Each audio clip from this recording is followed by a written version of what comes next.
Европските вредности меѓу кои столбот е владењето на правото, од страна на земјите членки и натаму се декларативни.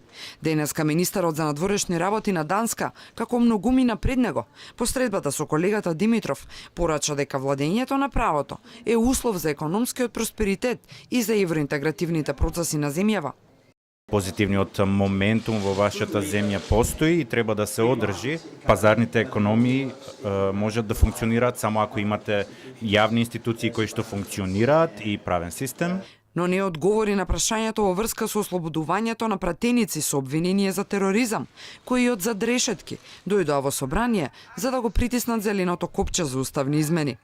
Дали Данска, како земја која што Македонија почитува и е репер за иден напредок, би си дозволила ваква состојба, односно дали владата во која што вие сте член би си дозволила ваква дамка да фрли врз судството во сопствената земја? Ви благодарам за интересното прашање. Јас имам едно начело, не се мешам во внатрешните работи и во тековни политички прашања на земјата. Ама истовремено, во врска со случајот Груевски, рече дека ќе има средба и разговор со унгарскиот колега наскоро. Балкан и се е можно. До оваа фраза се повеќе се држат европските представници. Тоа и најдиректно, и тоа токму во врска со гласањето за уставни измени, неодамна го кажа еврокомесарот Јоханес Хан.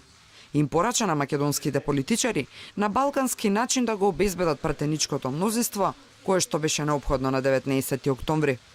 Потребни се 8 или 9 гласови од опозицијата и тоа мора да биде остварено. Сите велат дека сакаат членство во Европската унија и НАТО, вклучувајќи и опозицијата, а тогаш едноставно мора да ја платите цената на ова решение. Станува збор за решение кое е во интерес на земјата, а не на партиите и политичарите.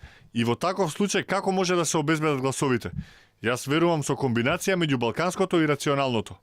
За подсетување, пратениците Сашо Василевски, Љубен Арнаудов и Крсто Муковски беа ослободени од притвор неколку часа пред да се гласа. Седницата истиот ден беше неколку пати одложувана, а гласањето се случи вечерта по 22 часот. Нивното присуство беше клучно за власта да обезбеди точно 80 пратеници за да почнат измените на уставот.